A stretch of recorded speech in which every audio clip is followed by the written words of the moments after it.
তো দ্বিতীয় পার্ট লিয়ে চলে এসেছি আবারও আমি একেবারে মেলার ভিডিও দেখার লাগে, ঠিক আছে। তো সেই আমার একেবারে চাপাইয়ের বিখ্যাত বিখ্যাত মেলা নিয়ে মানে দেখাবো জিনিসপাতি আর মেলাটাকে ঘুরিয়ে দেখাবো, সেই দ্বিতীয় পার্ট নিয়ে চলে এসেছি আজকের ভিডিওতে। তো সবাই দেখতে থাকেন, আশা করি মেলাই ভালো লাগবে, ঠিক আছে। তো আসসালামু আলাইকুম সবাইকে, সবাই কেমন আছেন? আশা করি মেলাই ভালো আছেন, আমিও মেলায় ভালো আছি আলহামদুলিল্লাহ। তো মেলায় ভালো থাকি আর না থাকি সেটা তো কইতেই হবে, ঠিক আছে। সব সময় তো আর দুঃখ প্রকাশ করা যাবে না, ঠিক আছে। তো সবাই একটু দোয়া করবেন প্লিজ, ঠিক আছে। তো আমার ভিডিওটা দেখতে থাকেন সবাই। আর এই যে দেখতেই পাচ্ছেন প্রথম থেকে একেবারে হরেক রকমের জিনিস, ঠিক আছে। প্রথমে তো একেবারে শোপিসগুলা দেখলেন, সিনারিগুলা দেখলেন, ঠিক আছে। মেলায় সুন্দর সুন্দর আল্লাহর নাম দেওয়া আছে কিন্তু, ঠিক আছে। মানে মেলায় সুন্দর একেবারে স্পেশাল। আর এই যে দেখতে পাচ্ছেন একবারে স্পেশাল স্পেশাল একেবারে একেবারে সুন্দর সুন্দর কাপগুলা, কিন্তু প্রত্যেকটা কাপের মানে আলাদা আলাদা প্রাইস আছে, ঠিক আছে। তো একটা এক এক রকমের, আমি তো একটা কাপটা নিয়েছি, ঠিক আছে। একটা মগ নিয়েছি, ঠিক আছে। মানে চায়ের কফির মগ আর কি, ঠিক আছে। সবসময় তো চা খাওয়া হয়, তো সেই লেগে আমি একবারে সুন্দর একটা দেখে একেবারে চায়ের কফি মানে চা কফি খাওয়ার মগ লেগেছি, ঠিক আছে।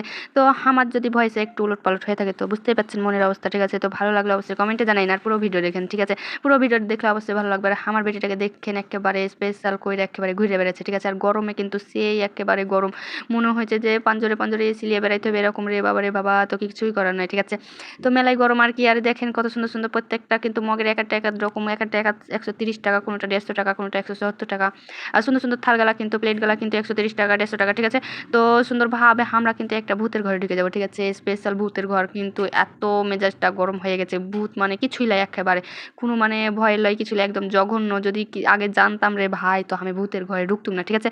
তো ভূতের ঘরে ঢুকে কিন্তু আমার পুরো লস হয়ে গেছে, কোনো কিছুই একটা স্বাভাবিক একটা মানুষ। এই যে ভূতের ঘরে ঢুকে তো একেবারে না যে হ্যালো অবস্থা, তো আমরা কি করবো আর, মানে একবারে হাক্কা বাক্কা করে একেবারে তাড়াহুড়া করে বাইরে গেছে। এক্ষণে একেবারে একটা রেস্টুরেন্ট না তো কফি শপ, মানে যে কোনো একটা যাইতে হবে, মানে এসি ওয়ালা রুমের, ঠিক আছে। আর কি তো হারা সুন্দর করে একেবারে বড় একটা রেস্টুরেন্টে ঢুকতে পেরেছে, ঠিক আছে। তো এই যে সুন্দর করে চলে এসেছে একেবারে স্পেশাল চাপাইয়ের ফুড ক্লাবে, ঠিক আছে। তো ফুড ক্লাবে যাই দেখি একেবারে ঈদের পরের দিন কোনো কিছু নাই, ঠিক আছে। একটাও কোনো কিছু পাওয়া যায় না, শুধু ড্রিঙ্কস মানে কইতে একেবারে লাচ্ছি আর কোল্ড কফি আর ড্রিঙ্কস গেলা, মানে এগুলো ভালো লাগে না যেগুলো, মানে আমি তো খাওয়া লোভে গেছি কিন্তু কিচ্ছুই খাইতে পাইনি না, ঠিক আছে। পুরাই লস। হাফেজ সবাইকে।